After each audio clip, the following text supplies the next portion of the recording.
So I am pleased to introduce our speaker tonight. Our speaker is Dr. Jeff Iles. Jeff serves as professor of horticulture at Iowa State University in Ames. He teaches, conducts applied research, and provides extension programming in the areas of landscape plant establishment and maintenance, woody plant, mostly tree evaluation, and nursery and garden center management. He received his BS, MS, and PhD degrees in horticulture from Michigan State, Penn State, and Iowa State, respectively. And between degrees, Jeff worked in the retail garden center / landscape installation segment of the green industry, first in suburban Detroit, Michigan, and later in Littleton, Colorado. So, Jeff, I will let you take over. Great. Thanks, Alicia. Hopefully you can all hear me out there. Let me see if I can make this bigger. Good. All right. Well, we've only got an hour and a lot of ground to cover, and so I'll get right to it. So tonight we're going to talk about trees and shrubs for tough sites. I think Iowa's a tough site, and so hopefully you'll recognize some of the plants we talk about, and it'll be fun. First, I guess I should define my terms. What is a tough tree? What is a tough shrub? Well, there's a couple of things I look for. I look for plants that are long-lived, that are adaptable, so that they're adaptable to the vagaries of the Iowa climate, which is considerable, of course. Tough plants don't require a lot of inputs. They don't require a lot of fertilizer or hand holding. And finally, I want to make sure the plants I use in my landscape, in your landscape, in the Iowa landscape, to be contributors, not passengers. We don't have room enough in our landscapes for plants that just require a lot of input, and the return on the investment isn't very good. So if trees can grow here, why can't they grow in your backyard or along your city street? And surely we can get trees and shrubs to grow in situations like this, but sometimes it's not as easy as it sounds. There are all kinds of problems that get in the way of successful woody plant management. And so as we talk about woody plants tonight, we'll try to cover some of those things. So here's a plant that you might be familiar with, and I call it a tough tree because it is. It's a plant called autumn blaze maple, and it's probably one of the more overused plants in the Iowa landscape for good reason. It's a beautiful plant. It does a lot of things we want from tough trees, but like things that are very popular, we sometimes overdo it. And perhaps you've seen autumn blaze maple in your town.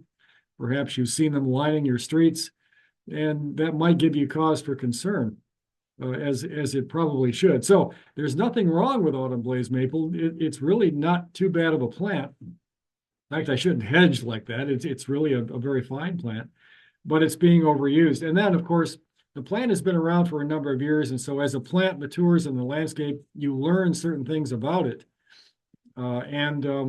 This past summer in particular, we have noticed a lot of autumn blaze maples showing early fall coloration, which is never a good thing.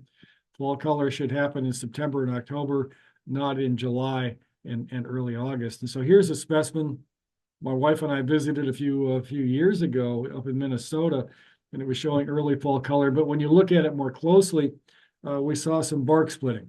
And this has become rather concerning because it's become rather common to see this on autumn blaze maple. So even our so-called tough trees can have problems when they're confronted with the environmental challenges that we see here in Iowa.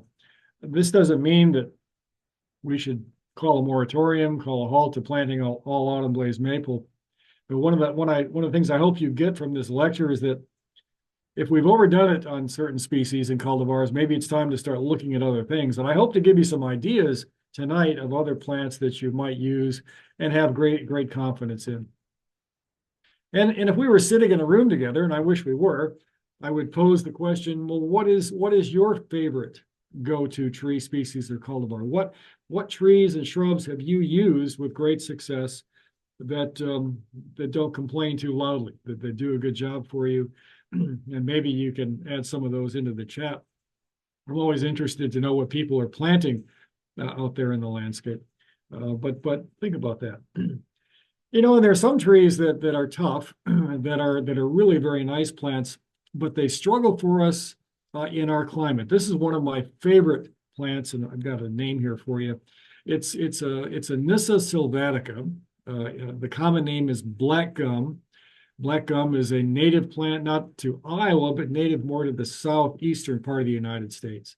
But we do have pretty good luck growing it in the state, provided we put it on good soil conditions and water it properly and have patience because it's rather slow growing.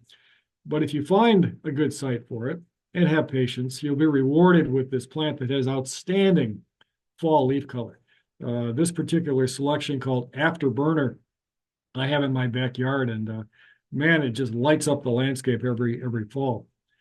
So I would consider this a tough tree, but it's one that you're not going to have 100% success with. It does require a little bit of special care. And I know I'm speaking with a very learned audience here tonight, but I thought I would just include it. These are some larger specimens at Ryman Gardens. And of course, they've been planted properly down there, maintained properly. And also notice that they tend to be rather wide spreading. So it's not a plant you're going to want to cram into a small area. I would say ultimate size on a black gum might be 30 to 40 feet tall and almost as broad. So given those parameters, I want to know what you think of this situation here. Now, I love scooters. It's a great place to get coffee.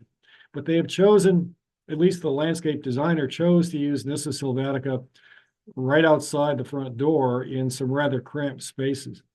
So folks, you can take the best tree or shrub in the world, put it on the wrong site, and meet with abject failure. And so that's why I always get nervous when people want lists of plants. Well, give me your list of recommended trees and shrubs. Well, a list of trees and shrubs isn't the same as the Applebee's menu. You can't just take plants from that list and plug them in willy-nilly. They required certain locations in the landscape in order to have success. So keep that in mind. All right. Well, what about some tough trees? I forget what tree that was that I photographed in the foreground. It was a rather gnarly location. We were hiking in Arkansas, and it's a beautiful view. But hang on to your hat up there. So if we were having this conversation 25 years ago, I might have led with something like this. This is our friend, the green ash, Fraxinus pennsylvanica. And there probably isn't a tougher plant and more successful plant that we have used in the state of Iowa. The problem is, as you know, emerald ash borer, a very devastating insect, shows up in the Midwest in 2002 and spreads rapidly and goes after our native ash population with a vengeance. Green ash, black ash, blue, and white ash all succumb to the emerald ash borer. And so a plant that we used to call a go-to plant, a plant that we would use in very tough locations, is no longer in our plant palettes. And that's been a hit. It's hard to replace ash in our plant palettes, but that's the reality that we've had to deal with. Some plants that are tough just aren't very attractive. Now, I'm a big fan of jack pine, Pinus banksiana. This is a specimen I photographed along Lake Superior. So if you can live on the banks of Lake Superior in the Upper Peninsula of Michigan, you've got to be a tough plant. But when you look at it in the landscape down here in Iowa, I mean, it's not the most attractive conifer. We have others we'll talk about later on this evening, but it's kind of homely. The needle color isn't all that great, and it's kind of gaunt and gangly. Planted in a grouping, they're okay, but sometimes toughness alone isn't going to get you all the way to the bank, as they say. All right. So what about this plant? I just talked about maples and how we probably overuse them. But that doesn't mean I've stopped planting them. Again, we need to pay attention to what we're using, how often we're using them, and probably back down on the use of maples. But this is one that I've had good luck with. It's one called State Street. And if you've ever been to the Greater Des Moines Botanical Garden, you can see that they've used them along this allée running right down the center of the outdoor portion of the Botanic Garden. And they've done very well. They're green trees. They have yellow fall color in the landscape. But look at the foliage. The leaves, even in the summer, really hold up well. They have this nice dark green color. a very nice texture. And so they seem to be well adapted for a difficult Iowa summer. And I think the choice of using State Street was a good one down there at the Botanic Garden. We've used them outside of the Ames Public Library to, I think, less degrees of success. And again, if we were all sitting in the same room, I would pose the question, well, why are they doing so well in Des Moines at the Botanical Garden and not so well in this location here?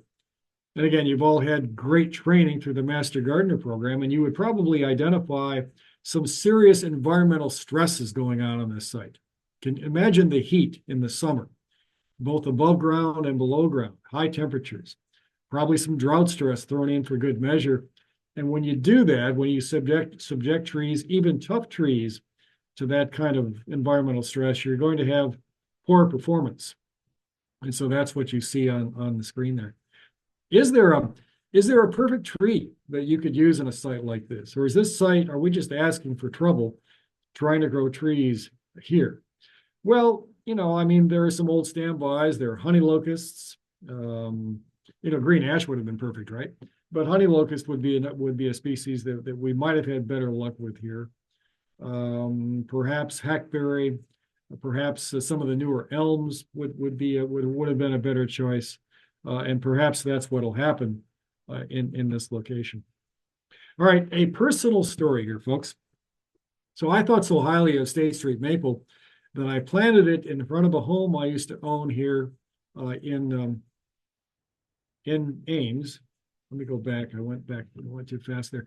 These trees, they were probably about 10 years old when we finally sold the home in 2014. And so I hope you would agree that these State Street maples were in good shape when we left the home, that I had pruned them properly, and that all was right with the world, right? Hopefully you'll agree with that statement. So I go back this summer and I look at my poor State Street maples and, oh no, what happened in my absence? Well, I don't want to turn this talk into one of pruning, but again, you can take the best tree in the world, and if you neglect it, if you fail to prune it for structure, for balance, for longevity, then you're going to end up with a situation like this. So this tree was not pruned after I left. Now, it is a city tree, but the city just doesn't have the resources to address trees as we would like them to. It's not the city's fault. But anyway, my question to you is, should we consider the pruning needs of our trees right along with everything else before we install them in the landscape? And maybe a question that I often ask myself, and perhaps you've heard me ask it before, is whenever I'm planting a tree and considering its pruning needs, I try to envision where that first permanent scaffold branch is going to be someday. And it's certainly not going to be 3 foot off the ground. It's going to hopefully be much higher. So as much as I'd like to pat myself on the back and say that I took good care of these trees, I probably didn't do a good enough job of pruning them for structural integrity and longevity along this street. So if I were to go back now, and there's still time to fix one of the trees I planted in front of that house, is those branches are probably destined for removal right away. And that might begin to solve some of the problems. So again, I don't want to go too far into the rat hole of pruning tonight, but picking trees for the landscape, it's not as simple as just looking at a list and choosing which ones you think might do well.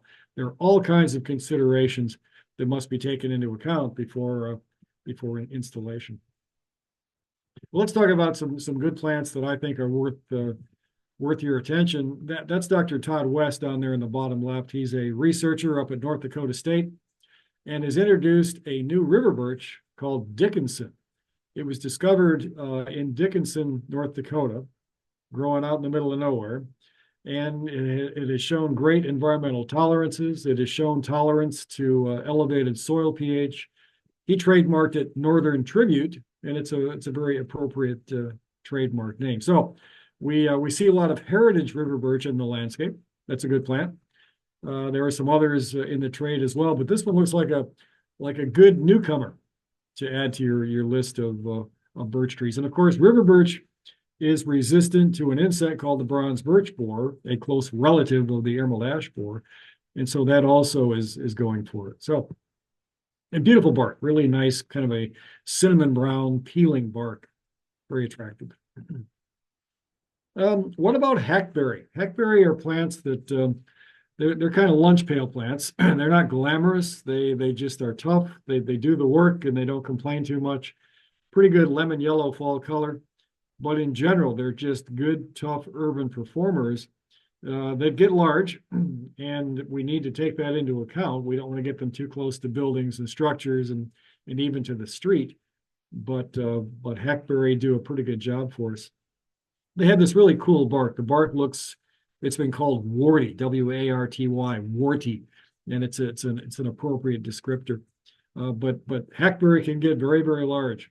And so again, give them plenty of room to grow. There's a newer selection that's hit the trade over the past 10 years called Prairie Sentinel, which is a downsized version of hackberry. It's rather narrow in its growth habits, so it might make a very good residential street tree. Again, it's not flashy. Its fall color is nothing too spectacular. It has a green leaf in the summer, and it's tough. So I don't want to oversell it, but it does have a rather interesting growth habit for a hackberry. I've always been a big fan of ginkgo. I know they can be frustratingly slow growing. I guess that's maybe their biggest knock, but they satisfy all the other criteria that we talked about as it relates to tough trees. They're long-lived. They have very few, if any, serious insect and disease problems. They require very little inputs. Of course, they need to be pruned properly. They need to be sited properly. But boy, what a tough selection. The nursery trade today will sell mostly male selections because the females do produce a fruit, which can be a maintenance concern. But there's nothing wrong with planting females as long as you're aware that you might have to contend with the messy fruit in the fall. There's a nice grove of these on campus. Perhaps you've seen them if you've ever visited campus. And of course, the foliage is remarkable. That fan-shaped leaf is very characteristic. Once you've identified a ginkgo, you'll never have trouble identifying it again. And fall color can be quite nice. It depends on the year, of course, but a nice yellow fall color. The tree also has this interesting, I should say the species has an interesting habit of dropping all of its leaves at once they're done with their fall color show. So it's rather interesting to watch ginkgos, have a blanket of leaves underneath them after one night of cold temperatures. I referenced the Honeylocust a few minutes ago, and after this country saw its first devastating pest come through and wipe out our American elm, of course, we're talking about Dutch elm disease. After the Dutch elm disease epidemic, we began planting lots of honey locust along our city streets. Honey locusts are tough. Yellow fall color is usually what you get, but they have a similar growth habit to American elm. That is, the branches kind of sweep upwards and out. And so it became the tree du jour in the 1940s and 50s and 60s after Dutch elm disease had its way with our Native American elm. There are new selections that come into the trade all the time.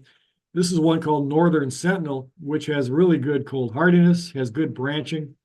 I have it in my shade tree trial, and it looks really good so far.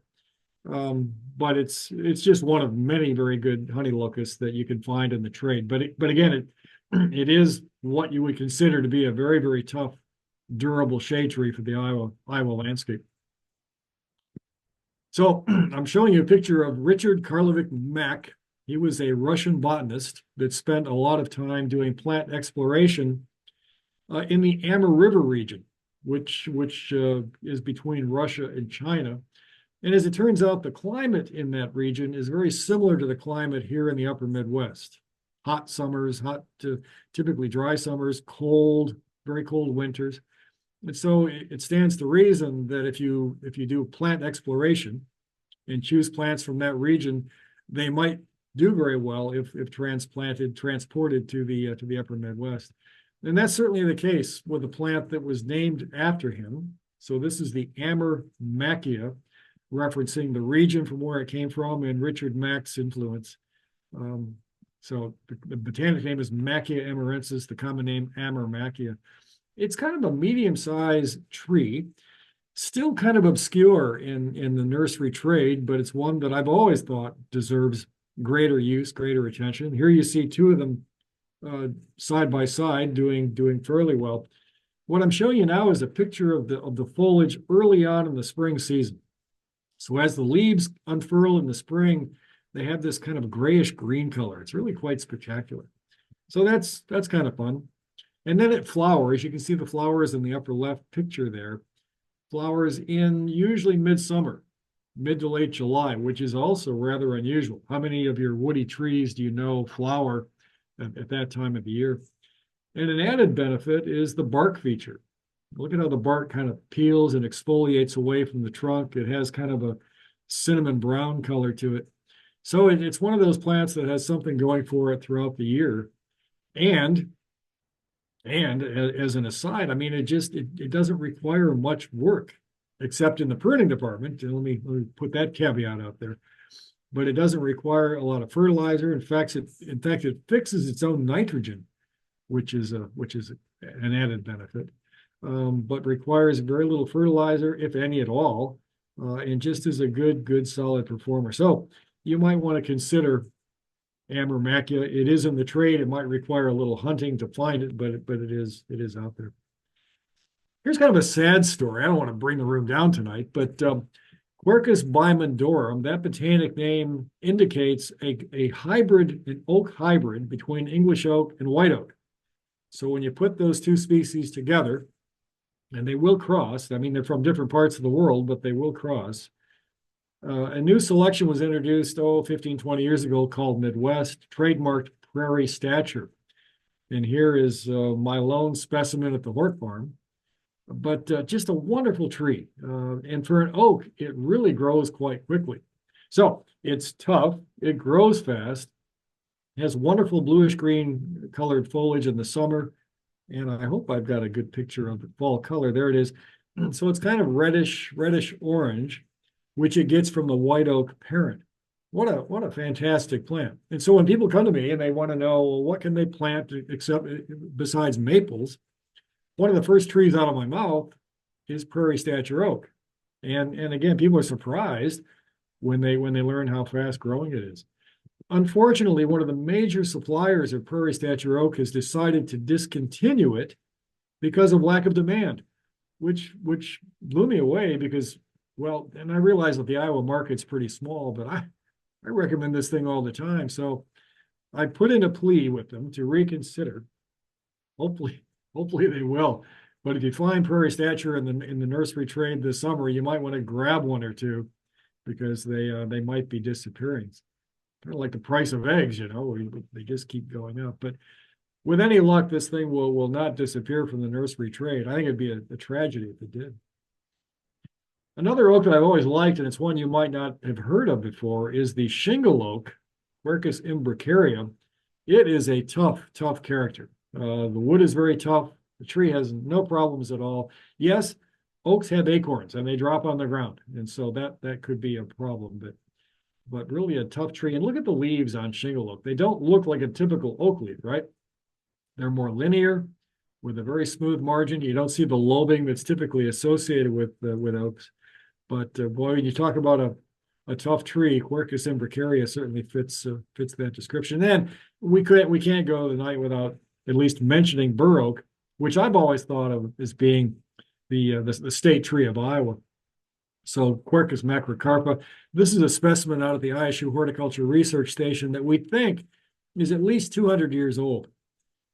So we mentioned long livedness as being something we look at when we're talking about tough trees. Well, that's a pretty long-lived oak, even for Iowa standards. Another oak that I like is one called chinkapin oak.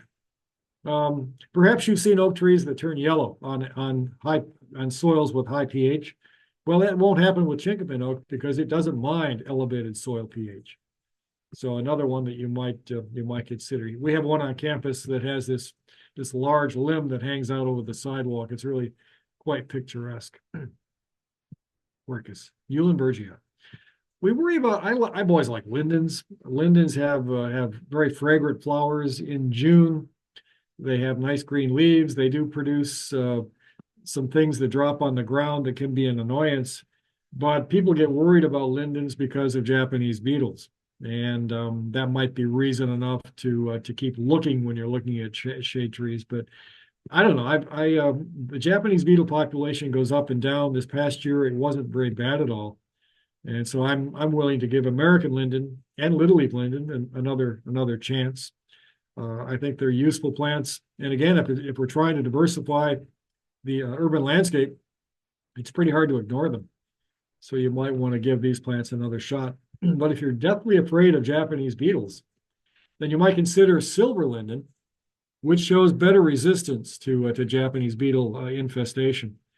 Silver lindens have a kind of a silvery underside to the leaf, and that's where the common name comes from. This is a grouping I photographed down in Des Moines a couple of summers ago, and they're heat and drought tolerant, and they're really very handsome looking plants. And as I mentioned, they produce a flower that's very fragrant in the spring of the year. The bees like the flowers. The bees make great honey from the flowers, and so that's an added benefit. Here I'm showing you a picture of an American elm that fell apart because of poor pruning practices. This is something we worry about with elms because they grow so darn fast. So we have to prune them properly. And of course, there are still American elm in the landscape, and that doesn't mean they're resistant to Dutch elm disease. So every once in a while, we'll see an old venerable specimen just up and die because of Dutch elm disease. There are some new selections in the trade that were supposedly resistant to Dutch elm disease. This is one called Princeton, but as it turns out, its resistance was rather poor. So I like elms. There's a lot of great elms in the nursery trade that are resistant to Dutch elm disease. And this one called Greenstone is one that I've had in my trial that I've been watching.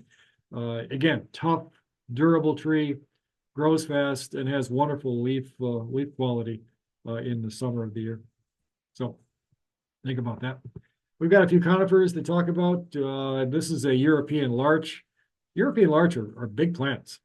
So European larch is also a deciduous conifer. The needles fall off in the fall, so the tree looks rather bare in the winter.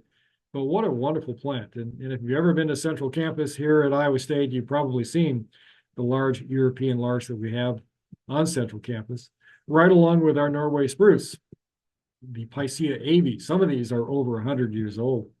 So again, I'm always on the lookout for plants that have been in the landscape for a long time and don't look any worse for the wear. Another deciduous conifer that you might be familiar with that I like is one called bald cypress. It is not a native plant to Iowa, but it does quite well for us. Green leaves in the summer, then of course in the fall they turn a russet brown, russet red, and fall from the tree. So it operates much like European larch in that it's a deciduous conifer. It does produce a fruit. I think they're ornamental, and I don't consider it to be a maintenance problem at all. There's an allay of bald cypress on campus. This is how it looks during the growing season. And then as the fall progresses, those needles turn that brownish color. Very effective way to display plants in this kind of a formal setting. What about a few shrubs? We'll take a little detour here and talk about a few shrubs. I've got a real interest in American Arborvitae. And there, as you know, there are lots and lots of cultivars out there in the nursery trade. So here's a smattering of cultivars that I've been watching. And the one closest to us is one called Zmatlik, which is really a fine plant. It's going to be much taller than wide, but it has this very interesting textured foliage that is hard to describe in words, but really a fine plant. Holmstrup is kind of short and squat. I should say at the outset also that all of these show really good resistance to winter burning, so they don't brown up in the winter like some of the old-fashioned ones did. North Pole is tall and skinny and grows like a weed. It's been a real good performer for me. And Smaragd came out of Central Europe, sometimes called emerald or emerald green in the nursery trade, and has been a good performer for us for a long time. And that's how they look a couple years on. So I don't know. I like arborvitae. They're good living fences, living screens, very few problems, good plants. If you're looking for an ornate conifer, I'm a big fan of garden conifers. So what you're looking at here is a pine called Schwerin's pine, Pinus schwerinii, in the cultivar Whitehorse. It's just a very irregular growing pine with long needles that gives the plant a very fuzzy, very airy, delicate appearance. Its growth habit is very irregular. It's not going to be straight up and down. It's kind of irregular, but what a cool plant to have in the landscape. And every year it looks just a little bit different. Produces a lot of cones for a young plant, so that's an added benefit. I don't know. You can spend a lot of money on garden conifers, as my wife and I have. So be careful. It is addictive, but I've always been a big fan of this particular plant. You know, we used to use a lot of lilacs back in the day, and they've kind of fallen out of favor. But this one called Centera Double Blue has been a nice performer for us recently. It is very fragrant. It doesn't have powdery mildew issues that we have seen on some lilacs. Flowers dependably. It's a Syringa hyacinthiflora, which means it flowers a little bit earlier in the season than just the plain old common lilac. So if you're in the market for a lilac, this is one that I've had good luck with. What about buttonbush? Do you know buttonbush? The botanic name Cephalanthus occidentalis. It's a plant that will tolerate moist locations. It will also tolerate dry locations. The foliage is a glossy green, no insect and disease problems. And the flowers are really quite unusual. This is a selection called Sugar Shack, and that's a close-up of the flowers. But check out the foliage, this glossy green foliage combined with those flowers that look like little balls with little spikes on them. It's just a truly unusual plant. It's tolerant of soil pH. It's tolerant of heat and drought. Believe me, I've abused mine in my backyard, and it just keeps going. There are other selections in the trade you'll find, but this is one that I've found to be a really nice performer in the Iowa landscape. Sugar Shack, buttonbush. And then finally, viburnums. I mean, I love the genus Viburnum. They're similar in stature to lilacs, but to me, they've just got so much more going on. Most of them produce nice flowers in the spring of the year.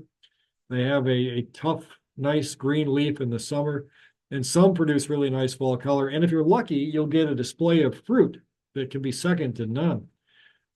This is one called Emerald Triumph that I have in my backyard. Very dense plant, nice white flowers in the spring, pretty good fruit display, but it's that fall leaf color that really is quite spectacular. So we could spend an hour talking about nothing but viburnums. Maybe we should do that sometime, but it's a great group of plants. So next time you're in the garden center, go to the place where they have all the V's, the viburnums, and check out and see what they have. Pretty useful plants. I know herbaceous perennials was not on the billing for tonight, but there's one I wanted to make reference to. I leave herbaceous perennials to Dr. Haynes. That's her area.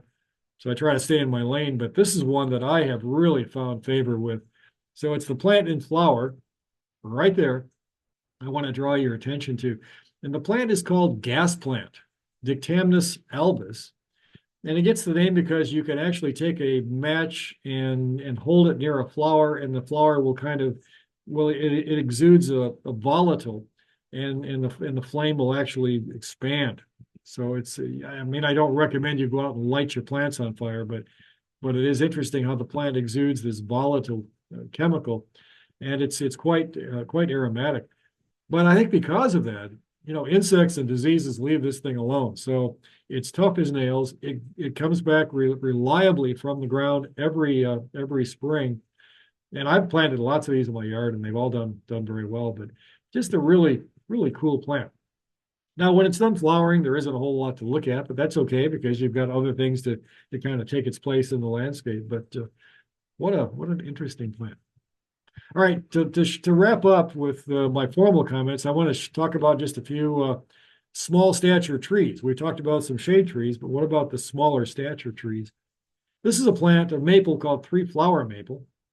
It gets the name because the flowers are held in groupings of three, so it's not a very imaginative common name. But it's a plant that'll grow 20, 25 feet tall and maybe as wide. Nice green leaves in the summer. It has a trifoliate leaf, which is rather interesting. And then in the fall, you get shades of yellow and orange and kind of orangey red, which is nice. And check out the bark feature. It has this bark that tends to be rather exfoliating. It's kind of a light brown color, light brown, I don't know, almond color, honey-like color. I don't know what you'd call that, but it's an effective plant in the winter landscape. So let me go back. I didn't mean to go that fast, but a good useful plant. We have one of these in front of Horticulture Hall. It's the only one that I know of on campus, but it's been a very good performer. It's a Zone 4 plant, so it shouldn't have any trouble with our winters at all.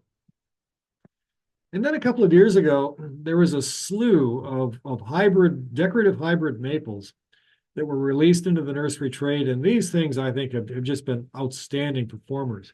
So what they are, they're hybrids between Acer pseudosibullianum, which in common parlance is the Korean maple, crossed with Acer palmatum, which is the Japanese maple.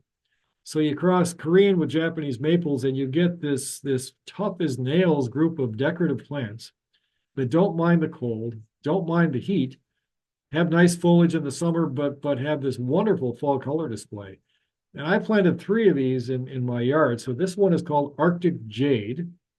It's more upright in its habit. Here's one called Ice Dragon, which is more spreading and weeping. Just blinding fall color this past year. Now, of course, the dryness had something to do with that. But if you're looking for a plant that looks like a Japanese maple but has greater environmental toughness, then these hybrids are really the way to go. So again, cross between Korean and Japanese maple. This is Ice Dragon. And finally, one called North Wind, which I think was the first one that came out in this series. It's called the series is called the Jack Frost series, which gives you a feel for its promotion of being cold hardy. Anyway, North Wind, beautiful fall color. All of these will grow, 15, 20 feet tall, almost as broad someday, but I don't know. Big fan of these plants. A native plant is American hornbeam, kind of a multi-stem approach here, reddish orange fall color, tough plant. I've always been a big fan of American hornbeam. In the summer, of course, the leaves are green. This is a plant called Cornelian cherry dogwood. Cornelian cherry dogwood have the unusual habit of flowering in March. So another woody plant that flowers at kind of an off time of the year. This one is more upright. This one is called Saffron Sentinel. And so you can see where the word sentinel comes from. It's more upright in its growth habit. Saffron refers to the yellow flowers that, again, appear in mid to late March. So if you're looking for a decorative ornamental plant that does something rather unusual early in the spring of the year, you might consider Saffron Sentinel. There's all kinds of crab apples. I won't bore you with my list of recommended crab apples, but this is a fairly new one called Raspberry Spear that also has a decidedly upright growth habit. So you might be interested in that, kind of a nice reddish pink flower. And then, of course, an old favorite, an old standby, a native plant, understory plant is American hop hornbeam, sometimes called ironwood, that proves to be a pretty nice small stature tree for the Iowa landscape. Tough as nails, tough wood, very few insect and disease problems. And again, the name hop hornbeam is a reference to the fruit that look a little bit like hops. So that's kind of a quick trip through some of the plants that I think are important. There are other plants, obviously. Any plant talk is going to come up short because we can't cover them all. We'd be here all night, which wouldn't be a bad way to spend your time, I guess. But I'm wondering what you have to think. So Alicia, I'll turn it back to you if you want. If there are some questions that I can answer, that would be great. Great. Thank you, Jeff. Yeah, there are a ton of questions, as I'm sure you are not surprised. People have a bunch of very specific questions about specific trees. We'll get into some of the more general questions first. A lot of people are very concerned about pollinators, which I think rightfully so. Many of us are. And so there have been a few questions that have touched on the pollinator aspect of trees and how they can provide pollen that is important to pollinators. So, do any of the plants that you highlighted provide pollinator benefits like a native species would? And I know that at the end there you touched on a few native species, but are there any standout native species that you would recommend if we are specifically looking to help pollinators and wildlife? Yeah, that's a great question, and I'm not sure I'm going to provide the most satisfactory answer. With oaks, you can't go wrong. And of course, we hear all the time that oaks make great pollinators. But the one that comes to mind, the one that I always notice is just covered with insects, is the buttonbush, Cephalanthus. So if you're looking to add a Cephalanthus to the landscape, I think you'll be surprised at how many pollinators actually arrive on that plant. Of course, anything when it's in flower is going to help in that regard. The one plant that often gets knocked for not being very good in that regard is ginkgo. Not the best plant for attracting pollinators, but I can't think of many in the list that I provided that would be detriments to having pollinators visit the yard. But I have to admit, I when I look at plants, that isn't one of my first considerations. Yeah. And speaking about the ginkgo, someone had asked, do the birds, are they really attracted to the ginkgo fruit? Is that something they like, or do they leave that alone? Not so much birds. It would be more four-legged creatures that would find favor with the fruit, or two-legged creatures, which we have quite a few of those on campus that collect it. It can be prepared and used in a very beneficial way. But as far as birds, I don't think it does much for bird populations. Okay. So speaking about something else that we have on campus that someone asked about that I do particularly like, I just learned where it was last year, and I went out with Dr. Haynes and collected some samples from it, are the native plum tree that we Mm. have on campus. And someone was wondering, what do you think about native plum trees? Are they good trees to have? And also, can they be planted by roads and driveways? So the plums that you're referring to, that's a Prunus americana, the American plum. It has a white flower in the spring, but really by late summer, they produce a plum, a fruit that's really quite attractive, but also very tasty. So with that said, it will drop on the ground eventually. So I'm not sure it makes a very good driveway or parking tree because of that. And you're not going to be able to pick them all up at once. The birds won't take them because they're rather large. So it could be in some circles considered to be kind of a maintenance mess. So I wouldn't plant it in an area where I worry about what's going on the ground. Prunus in general tend to be rather short-lived. When I think of cherries and plums and ornamental cherries, we just don't get a whole lot of length from them. So if you're planting prunus whatever and you're getting 20 to 30 years out of it, you've done very well. Some will live longer than that, but they are challenged in our climate. There are several diseases. They sometimes don't like our fluctuating temperatures in the spring and fall of the year. And so I don't consider them long-lived species, and they can be disease-ridden at times. So, if you want to plant one and enjoy the fruit while you can, please do so. But they are not they didn't fit into my tough trees category, that's for sure. Yeah, definitely.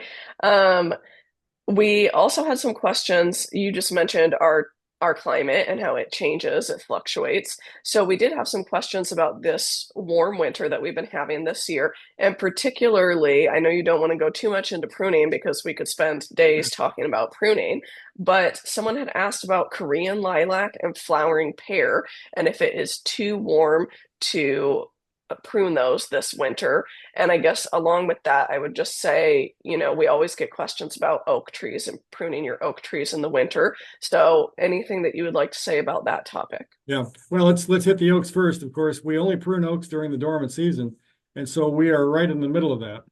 So if you have an oak tree that needs attention, now would be the time to prune it. Try to get that done by the first week in March. and then leave it alone. We don't want to prune oaks when they're coming out of dormancy. So handle those now. As far as the winter, I mean, I like dormancies and pruning because I can see the architecture of the plant. And so whether that be lilac, I forget the other, Callery pear, whatever, pruning right now is just fine. I mean, yes, we have fluctuating temperatures, but both lilac and pear don't really care about that. They're pretty resilient species. What I usually call a halt to pruning as buds are breaking and expanding in the spring of the year, so early to mid-April. But this time of the year, go for it. It's a great time, especially on a day, some of the days like we've had recently. Great days to be outside pruning. Yeah, it really has been nice weather for pruning.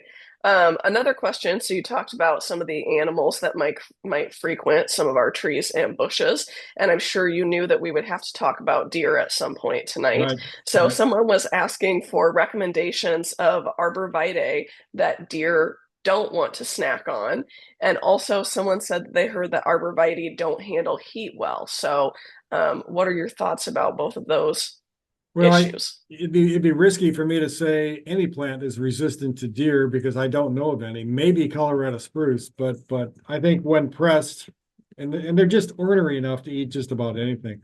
So I don't trust them.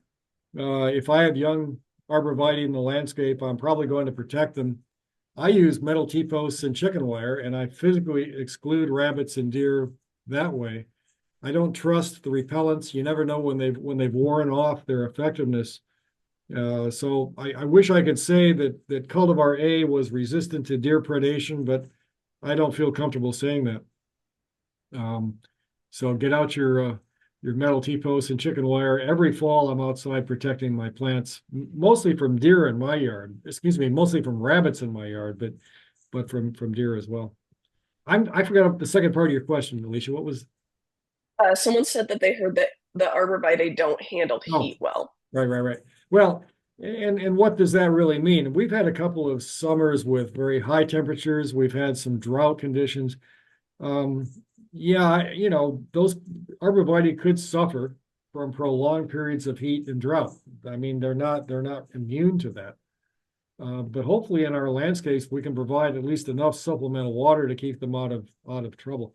I think plants are most vulnerable right after they've been installed, and maybe the first couple of years they're in the ground. Then they're still developing their roots. It seems that once they get past year 2 and 3, then they're better able to handle some of the challenges they'll encounter during an Iowa summer. But these are uncharted waters. I don't claim to know what's going on with the climate, but I do know that the last couple of summers have been challenging for woody plants. So that's why we advocate planting properly and using species appropriately in the landscape and mulching. Mulching is going to help reduce on those fluctuations in soil moisture. But gardening in Iowa is not the same as gardening in North Carolina, although I'm sure they have their challenges too. But you've got to be diligent, and it's a full-time job. But we love it, right? What else would you do with your Wait, time? yeah, what else are we going to do here?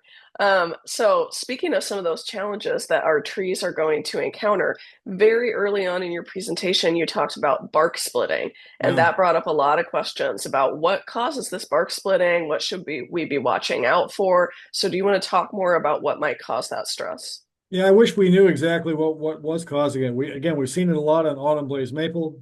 We've seen it a lot on maple in general, but it's this longitudinal splitting of the bark. The good news is if you look carefully at the wound perimeter, you can see new callus tissue forming where the bark has peeled away. So the tree is responding to whatever happened in a positive way, but it's not a good look, right? And we wish it wouldn't happen. There's lots of theories. There's theories that maybe it's alternating temperatures that causes that bark to split, especially in the winter months. It could be a combination of heat and drought stress that is predisposing it. But when you notice it happening, you can almost guess that the real damage happened months before the actual symptoms appear. And so that lends credence to the thought that maybe it's winter temperature fluctuations that might have gotten things moving. Well, how do you prevent that from happening? Well, there isn't anything we can do to shield or buffer or insulate our plants. Um, So you stand back and you watch. Whenever you see bark splitting, it doesn't mean you should remove the tree. It means that you've noticed it, but there's nothing much you can do to help the plant recover. Extra watering would be nice, but fertilization would be of no value. There's nothing to paint on the wounds. It's just a frustration, and I wish we had a better answer and maybe a better solution for to keep it from happening. But I can't provide any of that. So right now it's a vexation. We don't like it. But we see it an awful lot on one species. The species we've already earmarked as one that we probably should stop planting so much of. Yeah. So speaking of not planting certain species, and something that you showed earlier was an alley with a bunch of the same species all planted in one area. And as we know, monocultures can be bad, and we see them a lot of places. And someone was wondering, what's with all these monocultures? Is it just cheaper to put them in? Is it just an aesthetic decision? Why do we have all these monocultures planted places? Well, it is an aesthetic decision. We call that what I've demonstrated a couple of times tonight. That's an LA, and it's a very effective design technique that directs people's motions. It directs your eye movement, and it looks good. It lends a sense of formality to the landscape. I will push back a little bit. I mean, yes, it is a monoculture in a rather restricted area, but you can circumvent that or make it better by planting other things in the vicinity. So yes, you might have a monoculture in one part of your yard or one part of your city, but you can certainly uh, negate the effects of that by planting other species and cultivars around town to negate the effect of a small monoculture. So I give the designers some latitude there. I like the way it looks, and it's not damaging unless your entire city looks that way. Very famous designer in Cleveland, Ohio did that. Every street had a different cultivar on it. So on street A, you had cultivar A, on street B, cultivar B. So every street had a monoculture, but over the entire city of Cleveland, you had amazing diversity. So there's a way to, I guess, serve both masters. So everything in moderation. You Yeah. can find balance in other places. Yes, sir. Yep. Yeah. That's a good way to put it. Okay, great. And then, as you know, sometimes space can be a problem for people that are wanting to plant certain things in their yards. So can you just briefly touch on any small stature trees that you would highly recommend? Well, we covered several at the end that I think are useful. Again, I hate to keep going back to those maples, but those crosses between Korean and Japanese maples, they fit a niche in the Iowa landscape. They're small stature, they're tough, they're really quite beautiful. So I like those. I'm a big fan of crab apples, as you know, and so there are lots of downsized crab apples. There's one called Sparkling Sprite that is smaller in stature. There's one called Coral Burst that is small. So it's not hard to find these smaller stature plants. That Cornelian cherry dogwood that I showed with the yellow flowers, what a wonderful plant. So it's not that we don't have them. It's really about finding them in the nursery trade. We're fortunate. We have a lot of great nurseries in the state of Iowa. And I don't know, my wife and I spend a lot of time visiting nurseries and looking for plants. It's a great pastime in the spring of the year. That's when you're going to find your best selection, by the way, is in the spring.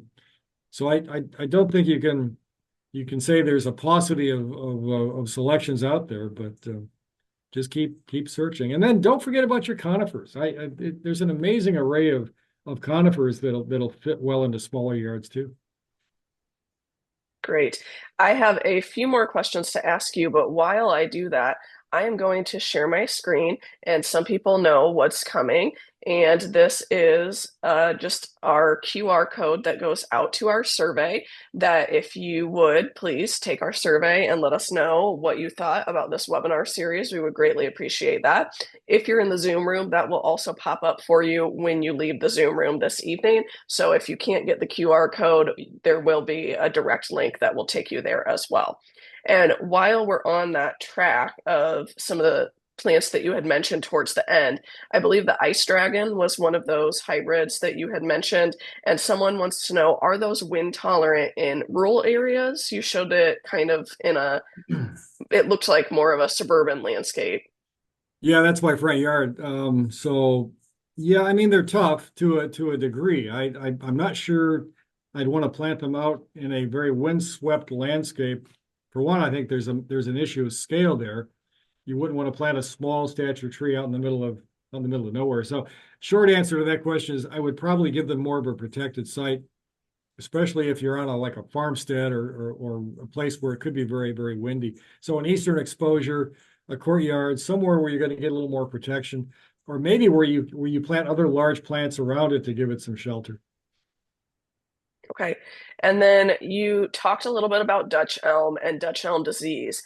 Someone said that they read somewhere that if you trim or prune a Dutch elm, like a bush, that it makes it more resistant to Dutch elm disease. Do you have any knowledge of this? Never heard that one. Again, the species we're most interested in is American elm, Ulmus americana, and that is the species that was decimated by Dutch elm disease. You can prune American elm. If you notice Dutch elm disease attacking an American elm, you can prune affected branches off in a way to slow it down. But as far as shaping it in any fashion to stave off disease, I've never heard that before. Okay, great. And just a few last minute questions. Someone is looking for yellow wood or they're interested in growing yellow wood. Do you have any thoughts on that as a landscape tree? Yeah, I love yellowwood. It's a native plant. It has this beautiful smooth gray bark. It flowers in alternate years. It's an interesting plant in that it doesn't flower every year, but it flowers in alternate years. And when it does flower, it's spectacular. So and fall color is a very nice yellow. So I like it. It could be a little bit hard to find in the trade, but we have planted quite a few on campus here with great success. So uh, American yellowwood, good plant. Okay, great. Last question, real quick. Someone said that they've heard that Japanese maple are becoming invasive in some areas of the country. Do we need to worry about Japanese maples or other cultivars becoming invasive here in the Midwest? Hmm. Well, for one, Japanese maples don't do all that well for us unless you're in more of the southeastern part of the state. I have not heard about their invasive potential. Uh, and so it might beg the question, well, what about these hybrids we just talked about, the Korean by Japanese maple hybrids? And again, I haven't heard of any warning signs there. I guess I would need more information in order to answer that one, but that's one that I haven't heard of. Okay. And with that, I would like to thank everyone for being here with us this evening, especially Jeff. Thank you for being here and presenting. We're getting a lot of great feedback that people really enjoyed this. And if you guys have any other questions about trees and shrubs, you can always go to the Yard and Garden website. If you look up Yard and Garden, Iowa State University, Extension and Outreach, you will find that website. It has a bunch of free information about gardening, all sorts of different topics. It's arranged by topic, so you can go on there and just look for certain trees that you're looking for information about, or you can find information about any other type of gardening questions that you have on there as well.